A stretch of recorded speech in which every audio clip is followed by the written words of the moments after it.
आज हम बात करने वाले हैं एक ऐसी ही किताब के बारे में जिसका नाम है द साइकोलॉजी ऑफ मनी, जिसे मॉर्गन हाउसल ने लिखा है।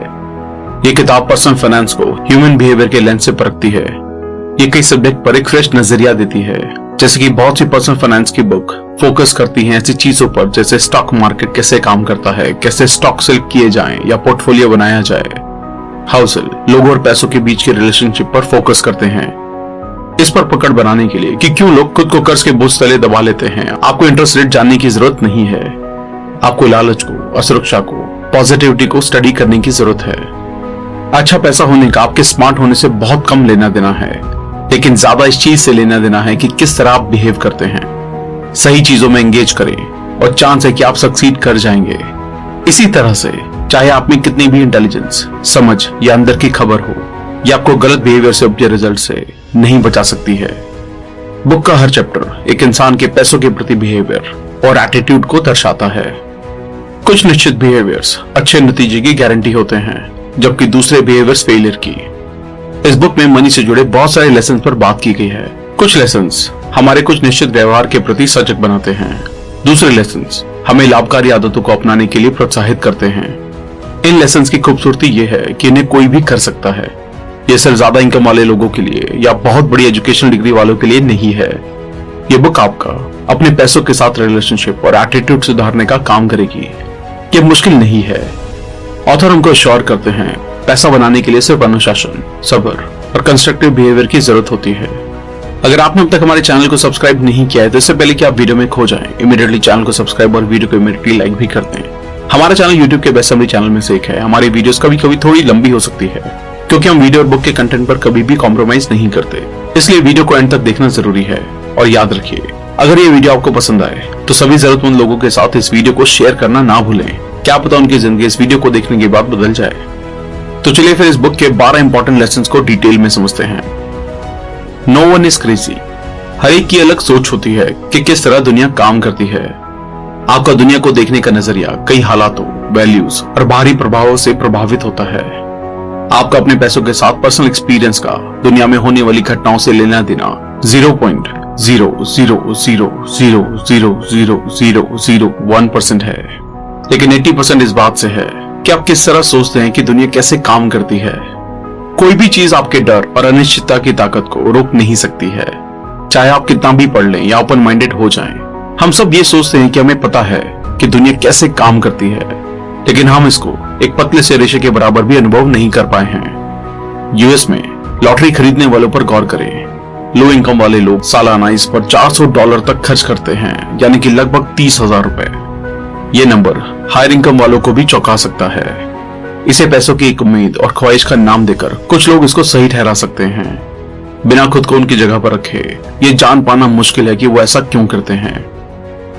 Luck and risk. कोशिशों से आपके नतीजे तय होते हैं, लेकिन लक और रिस्क भी इसमें एक बहुत इंपॉर्टेंट रोल निभाते हैं। बिल गेट्स उन चुनिंदा हाई स्कूल्स में पढ़े हैं जहां 1968 में कंप्यूटर हुआ करते थे। अगर टीचर बिल डगॉल की कोशिश नहीं होती, जिन्होंने उस टाइम पर एक $3,000 का कंप्यूटर खरीदा, तो इसकी संभावना कम है कि बिल गेट्स को सेम करियर में सक्सेस मिलती। बिल गेट्स खुद ये चीज मानते हैं कि अगर लेक साइड स्कूल नहीं होता तो आज माइक्रोसॉफ्ट भी नहीं होता। लेक साइड में 3 बहुत बेहतरीन कंप्यूटर स्टूडेंट्स थे जो आपस में दोस्त भी थे, बिल गेट्स, पॉल एलन और केंट एवांस। केंट एवांस को भी सक्सेस मिलना तय था, लेकिन उनके ग्रेजुएशन से पहले ही एक एक्सीडेंट में मौत हो गई। इसे एक बैड लक के उदाहरण के तौर पर देखा जा सकता है। किस्मत और जोखिम लेना, ये दोनों वो रियलिटी हैं जो हर एक की लाइफ में उसके खुद के एफर्ट के अलावा भी उसके आउटकम पर असर डालती हैं। ये दोनों चीजें होती हैं क्योंकि सिर्फ आपके एफर्ट्स के दम पर ही आपको 100% नतीजे मिलने के लिए दुनिया बहुत कॉम्प्लेक्स है। किसी ऐसी घटना का जो आपके कंट्रोल में नहीं है, उसका भी आपके ऊपर अच्छा खासा प्रभाव पड़ सकता है। Never enough. ये कहानी है राइटर कर्ट और जोसेफ की, जो एक बिलियनर की पार्टी में शामिल होते हैं। कर्ट ने कहा कि ये बिलियनर एक दिन में उतने पैसे कमा लेता है जितना हेलर अपने पॉपुलर नॉवल से आज तक कमा नहीं पाए हैं। हेलर ने कहा, हाँ, लेकिन मेरे पास कुछ ऐसा है जो उसके पास कभी नहीं होगा। वो है एनफ, यानी कि बहुत। जो आपके पास है उसे खतरे में डालने की कोई वजह नहीं बनती। सबसे मुश्किल फाइनेंशियल स्किल ये है कि आप अपने गोल पोस्ट को मूव ना करने दें। खुद को दूसरों से तुलना करना ही गलती है। वेल्थ और जलन पैदा करने के लिए कैपिटलिज्म अच्छा है, लेकिन सामाजिक तुलना एक ऐसा प्रोसेस है जो कभी खत्म नहीं होती है। आपको इस सीढ़ी पर हमेशा आपसे ऊपर कोई मिल ही जाएगा। इनफ होने का मतलब है आपको ये पता हो कि किस चीज को अवॉइड किया जाए, जिसके लिए आपको बाद में पछताना ना पड़े। कई चीजें रिस्क लेने लायक नहीं होती हैं, चाहे उनसे कितना ही फायदा क्यों ना हो, जैसे कि रेपुटेशन, आजादी, दोस्त, परिवार, प्यार और खुशी। जीतने का सिर्फ एक ही रास्ता है कि आप उस खेल का हिस्सा ही ना बने। कंफाउंडिंग कंपाउंडिंग वॉरेन बफे के पैसों के पीछे एक सिंपल सा फैक्ट है। वो सिर्फ एक अच्छे इन्वेस्टर नहीं है, वो कंसिस्टेंट 75 सालों तक एक अच्छे इन्वेस्टर रहे हैं। इनके फाइनेंशियल सक्सेस को एक फाइनेंशियल बेस में बांधा जा सकता है जो उन्होंने अपने शुरुआती सालों में बनाया था और बाद में उसे लंबे समय तक बनाए रखा। इन्वेस्टिंग उनका स्किल है, लेकिन उनका सीक्रेट है टाइम। अच्छी इन्वेस्टमेंट हमेशा सबसे ज्यादा रिटर्न के बारे में नहीं होती, ये उन अच्छे रिटर्न्स के बारे में है जिनके साथ आप चिपक कर रह सकें और लंबे समय तक इसे दोहरा सकें। और यहाँ पर कंपाउंडिंग अपना जादू दिखाती है। Getting wealthy versus staying wealthy. पैसा पाना और बनाए रखना बिल्कुल अलग चीजें हैं और इनके लिए बिल्कुल अलग माइंडसेट और स्ट्रैटेजीज चाहिए। पैसा पाने के लिए रिस्क लेने की जरूरत होती है, पॉजिटिव बने रहने और खुद को इसमें झोंक देने की। पैसा बनाए रखने के लिए जरूरत होती है ठीक इसके उल्टे की। इसके लिए चाहिए विनम्रता और ये डर की जो आपने कमाया है वो बहुत जल्दी आपके हाथ से निकल भी सकता है। माइकल मोर्टिस, जो कि एक वेंचर कैपिटलिस्ट हैं, कहते हैं, हम ये समझते हैं कि आने वाला कल बीते हुए कल जैसा नहीं होगा। हम अभी तक के मिले रिवॉर्ड्स पर रेस्ट नहीं कर सकते हैं। हम आत्मसंतुष्ट नहीं हो सकते हैं। हम ये मानकर नहीं बैठ सकते कि बीते हुए कल की सक्सेस आने वाले कल की सक्सेस में तब्दील हो जाएगी। एक सर्वाइवल माइंड होने के लिए 3 चीजों की जरूरत होती है। फाइनेंशियल अनब्रेकेबल होने का लक्ष्य बनाएं, इतने कैपेबल बने कि मार्केट के उतार चढ़ाव सहन कर सकें और गेम में लंबे समय तक बने रह सकें, ताकि कंपाउंडिंग अपना जादू दिखा सके। प्लान करने के लिए सबसे इंपॉर्टेंट चीज है कि कोई भी प्लान आपके प्लान के अकॉर्डिंग नहीं जाएगा। हर प्लान में गलती के लिए जगह रह जाती है। जितना आपको अपने प्लान को सक्सेसफुल बनाने के लिए एक खास एलिमेंट की जरूरत होगी, उतना कमजोर आपका प्लान होगा। आने वाले कल को लेकर आशावादी रहें, पर सक्सेस के रास्ते में आने वाली बाधाओं को लेकर भी सचेत रहें। टेल्स यू वेंट, ये एक आर्ट कलेक्टर हेंस ब्रिगेन की स्टोरी है। उन्होंने पिकासो, बर्गस, टीस और मेट्रिसेस की एक अमेजिंग कलेक्शन इकट्ठा की। लोग उसके आर्ट में इन्वेस्ट करने की कला से भौचक्के रह जाते थे। सच्चाई ये थी कि उसने बहुत ज्यादा संख्या में आर्ट खरीद लिए थे। उसके कलेक्शन का कुछ ही हिस्सा वैल्यूएबल था। बर्गन कई बार गलत भी हो सकते थे, फिर भी आखिर में वो सही निकलते थे। कोई भी चीज जो विशाल हो, प्रॉफिटेबल हो, फेमस हो और इन्फ्लुएंशियल हो, वो एक टेल इवेंट का नतीजा होती है, हजारों या लाखों में एक इवेंट की तरह। अब हम एक वेंचर कैपिटल मॉडल के बारे में बात करेंगे। अगर एक फंड 100 इन्वेस्टमेंट करता है तो वो 80% फेलियर का अंदाजा लगा रहे होते हैं, कुछ परसेंट अच्छा परफॉर्म करने का और 1-2% अच्छे रिटर्न्स का। अगर स्टॉक मार्केट में विनर्स और लूजर्स के डिस्ट्रीब्यूशन पर विचार करें तो ज्यादातर पब्लिक कंपनीज फेल हो जाती हैं, कुछ ही ठीक ठाक कर पाती हैं और कुछ होती हैं जो बहुत अच्छे रिजल्ट दे जाती हैं। जब आप ये एक्सेप्ट कर लेते हैं कि टेल ही बिजनेस, इन्वेस्टिंग और फाइनेंस में हर चीज को चलाती है, तो आप ये समझते हैं कि बहुत सारी चीजें गलत जाएंगी, टूटेंगी, फेल भी होंगी, लेकिन ये बिल्कुल नॉर्मल है। Wealth is what you don't see. Wealth वो फाइनेंशियल एसेट है जो अभी तक किसी ऑब्जेक्ट में कन्वर्ट नहीं की गई है। हाउसेल बताते हैं कि जब लोग कहते हैं कि वो मिलियनर बनना चाहते हैं, इसका असली में मतलब ये है कि वो $1 मिलियन खर्च करना चाहते हैं। $1 मिलियन खर्च करना मिलियनर बनने का बिल्कुल उल्टा है। वेल्दी और रिच के बीच में डिफरेंस ये है कि लोग जो बड़े घर में रहते हैं और फैंसी कार चलाते हैं वो रिच हैं। बड़ी इनकम वाले लोग रिच हैं, वो इस चीज को दिखाते हैं कि वो रिच हैं। वेल्थ छुपी हुई होती है। वेल्थ वो इनकम है जिसे सेव किया जाता है, ना कि खर्च। वेल्थ का होना है ऑप्शन का होना, फ्लेक्सिबिलिटी का होना और ग्रोथ का होना। वेल्थ का मतलब है वो खरीदने में कैपेबल होना जिसकी आपको जरूरत है। Save money. एक सर्टेन इनकम लेवल के बाद 3 तरह के लोग होते हैं। एक जो सेविंग करते हैं, दूसरे जो सोचते ही नहीं है कि वो पैसा बचा सकते हैं, तीसरे वो जिनको नहीं लगता कि उनको पैसा बचाने की जरूरत है। आपकी सेविंग रेट आपकी इनकम या इन्वेस्टमेंट रिटर्न से भी ज्यादा इंपॉर्टेंट है। लोग क्या सोचते हैं और फील करते हैं इसके बारे में चिंता ना करें। अपने टाइम के ऊपर कंट्रोल होना और ऑप्शंस होना दुनिया की सबसे वैल्यूएबल करेंसी है। Reasonable, rational and room for error. Financial decision लेते समय बिल्कुल ठंडे होकर ना रहें। रीजनेबल होने का लक्ष्य रखें। रीजनेबल होना ज्यादा रियलिस्टिक है और इसके साथ लंबे समय तक बने रहने की जो सबसे ज्यादा मैटर करता है। पैसा बनाने के चांसेस टाइम के साथ बढ़ते जाते हैं। स्कॉट सैगन, जो कि एक पॉलिटिकल साइंटिस्ट हैं, कहते हैं चीजें जो पहले कभी नहीं हुई हैं वो पूरे टाइम होती रहती हैं।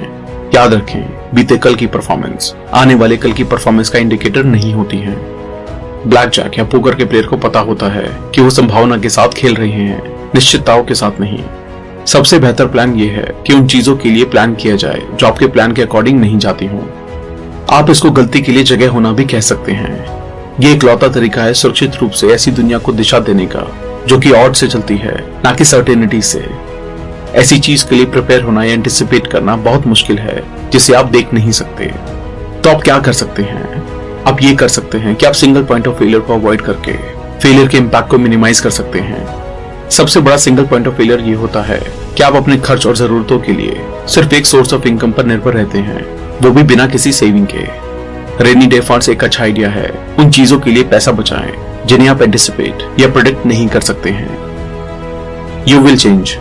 हम खुद के फ्यूचर सेल्फ के एक बहुत बड़े प्रेडिक्टर होते हैं। हमारी अभी की नीड्स, वांट्स वो नहीं होती हैं जो हमारे फ्यूचर सेल्फ की नीड्स या वांट्स होंगी। लॉन्ग टर्म के लिए सोच पाना और इफेक्टिवली डिसीजन ले पाना बहुत मुश्किल होता है।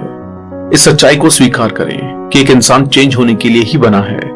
आज जो आपके लिए मायने रखता है, हो सकता है आने वाले 10 सालों में उसका कोई मतलब ही ना रहे। सम कॉस्ट। बीते हुए कल के बुरे डिसीजंस को आगे बढ़ाते जाना जबकि नुकसान की भरपाई होना पॉसिबल नहीं है। ऐसी दुनिया में जो लगातार बदल रही है, ये एक डेविल का काम करता है। ये हमारे भविष्य को हमारे पास्ट का गुलाम बना देता है। ये उस अजनबी की तरह है जो आपकी लाइफ के बड़े डिसीजन लेता है। जैसा कि आपने एक बिजनेस में इन्वेस्ट किया और बुरी तरह फेल हो गए, अब आप इसको कंटिन्यू रखने का सोचते हैं क्योंकि आप बहुत पैसा लगा चुके हो, बिना ये सोचे कि आगे भी चलकर ये जरूरी नहीं कि आप पैसा बना लोगे। जो चला गया वो संक कॉस्ट है। जरूरी ये है कि हम होने वाले नुकसान से खुद को बचाएं। पैसों के साथ जुड़ी गई चीजों के लिए ये जानना है कि उसकी कीमत क्या है और उसको चुकाने के लिए तैयार रहना। सक्सेसफुल इन्वेस्टिंग एक कीमत मांगती है, लेकिन इसकी करेंसी डॉलर या सेंट में नहीं होती। ये होती है अस्थिरता, डर, शंका, अनिश्चितता और पछतावा। इन सारी चीजों को अनदेखा करना आसान है जब तक कि हम रियल में इन्हें फेस नहीं कर लेते। बहुत कम लोगों में ये कहने का स्वभाव होता है कि ठीक है, अगर मैं अपना 20% पैसा गवा भी देता हूँ, तब अगर आप अस्थिरता को एक फीस की तरह देखने लगते हैं तो चीजें अलग दिखती हैं। जब आप लॉन्ग टर्म में इन्वेस्ट करते हैं तो आपको शॉर्ट टर्म में मार्केट के उतार चढ़ाव को भी एक्सेप्ट करने के लिए तैयार रहना पड़ता है। The selection of pessimism. Negative thinking सिर्फ पॉजिटिव थिंकिंग से ज्यादा कॉमन नहीं है, ये उससे ज्यादा स्मार्ट भी लगती है। ये आपको बुद्धिमत्ता के तौर पर बंदी बना लेती है और हम इस पर पॉजिटिविटी से ज्यादा ध्यान देते हैं। अगर आप किसी को ये बताएं कि सब कुछ ठीक हो जाएगा, तो या तो वो आपसे दूर निकल जाएंगे या आपको उलझन भरी निगाह से देखेंगे। किसी को ये बताएं कि उन पर खतरा है और आपको उनकी पूरी अटेंशन मिलेगी। डैनियल कैनेमैन कहते हैं कि पॉजिटिव और नेगेटिव एक्सपेक्टेशन और एक्सपीरियंस के पावर के बीच की असमानता की एक एवोल्यूशनरी हिस्ट्री है। ऑर्गेनाइजेशन खतरों को अपॉर्चुनिटी से ज्यादा अर्जेंट मानकर काम करते हैं और उनके सर्वाइव और रिप्रोड्यूस करने के चांसेस ज्यादा बन जाते हैं। ईयर 2000 में जब ऑयल के प्राइस बढ़े, कुछ खास तरह के ऑयल निकालना इकोनॉमिकली पॉसिबल हो सका। आवश्यकताएं आविष्कार की जननी है और मानवता अनंत रूप से इनोवेटिव है। लोग बाधा और प्रॉब्लम्स को नए सॉल्यूशन के साथ रिस्पॉन्ड करते हैं। खतरों के साथ सेम मैग्नीट्यूड के सॉल्यूशन भी आते हैं। इकोनॉमिक हिस्ट्री का ये कॉमन प्लॉट है जिसे अक्सर नेगेटिव थिंकर द्वारा भुला दिया जाता है। प्रोग्रेस धीमी होती है, लेकिन सेटबैक और डिजास्टर जल्दी और ज्यादा इंपैक्टफुल होते हैं। बहुत सारी ओवरनाइट ट्रीटीज होती हैं, लेकिन शायद ही कभी ओवरनाइट मिरेकल होते हैं। ग्रोथ बनती है कंपाउंडिंग से, जो कि हमेशा वक्त लेती है। डिस्ट्रैक्शन होते हैं सिंगल पॉइंट ऑफ फेलियर से, जो कि कुछ सेकंड में हो जाते हैं। और कॉन्फिडेंस लूज होना, वो भी एक झटके में हो जाता है। कन्फेशंस। इस चैप्टर में ऑथर अपने फाइनेंशियल बिहेवियर और बिलीफ को हाईलाइट करते हैं। हाउसर के फाइनेंशियल डिसीजन की एक ही टाइप है, इंडिपेंडेंस। वो कम खर्च वाली एक्टिविटीज में प्लेजर खोजते हैं, जैसे एक्सरसाइज, रीडिंग, पॉडकास्ट और लर्निंग। उनके पास लोन के पैसों से लिया हुआ घर नहीं है। वो ये मानते हैं कि हो सकता है कि ये एक बुरा फाइनेंशियल डिसीजन हो, पर ये एक अच्छा मनी डिसीजन है क्योंकि इसमें कम से कम मन की शांति तो है। वो अपने 20% एसेट कैश में रखते हैं, जिसमें उनके घर की कीमत शामिल नहीं है। वो एक सेफ्टी नेट बनाने के लिए और इमरजेंसी में अपने स्टॉक बेचने से बचने के लिए ऐसा करते हैं। चार्ली मुंगर कहते हैं, कंपाउंडिंग का पहला नियम ये कहता है कि इसमें बिना वजह रोक टोक ना करें। हाउसर अब किसी इंडिविजुअल स्टॉक में इन्वेस्ट नहीं करते। हाउसर ने सभी stock market investments low cost index fund में कर रखे हैं। कुछ लोग एवरेज मार्केट को आउट परफॉर्म कर देते हैं। ये बहुत मुश्किल है और जो ज्यादातर लोग सोचते हैं उससे कहीं ज्यादा मुश्किल। हर इन्वेस्टर को वो स्ट्रेटेजी चूज करनी चाहिए जिसमें उनके गोल पाने के सबसे ज्यादा चांसेस हों। ज्यादातर इन्वेस्टर के लिए लॉन्ग टर्म में लो कॉस्ट इंडेक्स फंड सबसे ज्यादा रिटर्न देकर जाता है। थैंक यू दोस्तों, आई होप ये वीडियो आपको पसंद आई होगी। आई होप आप इस किताब के सभी लेसन्स को अपनी लाइफ में अपनाकर अपनी लाइफ को और भी बेहतर तरीके से जी पाएंगे।